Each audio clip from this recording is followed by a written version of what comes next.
Daily Vachou, de l'info vachement fraîche livrée chez vous. Bonjour à tous, bonjour à toutes, je suis Louise Lespard du podcast La Clé des Champs, le podcast qui donne la parole aux agriculteurs. Avec Daily Vachou, je vous propose d'apprendre 5 infos incontournables sur le monde agricole pour que vous deveniez incollable en agriculture. Allez, installez-vous confortablement, mettez les pieds sous la table, aujourd'hui on vous livre à domicile de l'huile d'olive. C'est parti pour tout savoir sur ce produit qui sent bon les cigales et la Provence. Première info, l'olivier est un arbre rustique. Il résiste à la chaleur, au froid et est peu sujet aux ravageurs. Il nécessite donc peu de traitement. En moyenne, il lui faut une dizaine d'années pour produire un nombre d'olives satisfaisant. Il atteint ensuite son rythme de croisière entre 20 et 30 ans. La question de la transmission est donc cruciale. Se lancer dans l'oléiculture en partant de zéro induit un retour sur investissement particulièrement long. Deuxième info, en France, les olives sont ramassées à l'automne sur les mois d'octobre et de novembre. On appelle cette période de ramassage les olivades. Des filets sont alors installés sous les arbres pour récupérer les olives qui tombent grâce à un vibreur qui fait trembler l'arbre ou des peignes que l'on passe manuellement dans les branches. Les olives dites de table, qui nous régaleront à l'apéro, sont-elles ramassées à la main pour conserver leur belle forme. Troisième info, connaissez-vous la différence entre les olives vertes et les olives noires ? Si on respecte les règles de l'art, les olives noires sont ramassées plus tard que les olives vertes. Elles sont alors très mûres, ce qui leur donne leur couleur foncée, tout simplement.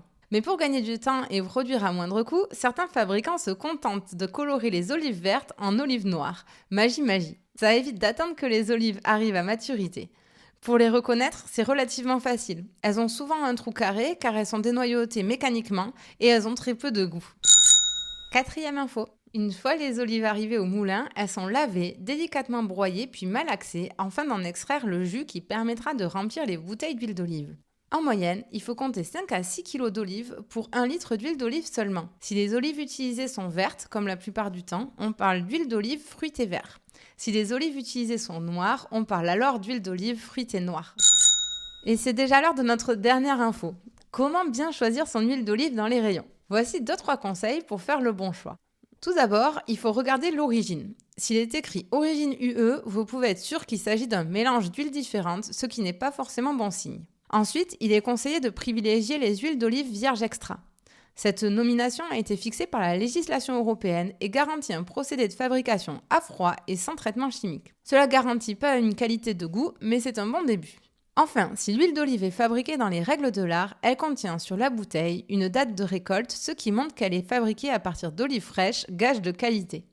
Et oui, l'huile d'olive, c'est comme le vin, il y a un cru par an. Par contre, elle ne se bonifie pas avec le temps, il est conseillé de la consommer dans les mois qui suivent. Et une fois achetée, pour reconnaître une bonne huile d'olive à la dégustation, c'est simple. Si vous la goûtez à la petite cuillère, elle vous picotera la gorge et vous déclenchera une petite toux. Après, si c'est juste pour de la cuisson, pas besoin d'avoir une huile d'olive au top du top. Par contre, quand c'est pour assaisonner une salade, on vous conseille de faire le bon choix. Et voilà, vous savez tout. Rendez-vous très bientôt pour un nouveau Daily Vachou, de l'info vachement fraîche livrée chez vous. Mais avant de vous quitter, si vous travaillez de près ou de loin avec les agriculteurs, l'information suivante va vous intéresser. La Clé des Champs propose désormais des formations pour les entreprises et leurs collaborateurs. L'objectif ? Vous permettre de mieux connaître les réalités quotidiennes du métier d'agriculteur et les conditions de production de notre alimentation. Après avoir suivi un module en e-learning dédié à votre filière, vous aurez la chance de partir passer une journée en immersion à la ferme aux côtés d'un agriculteur.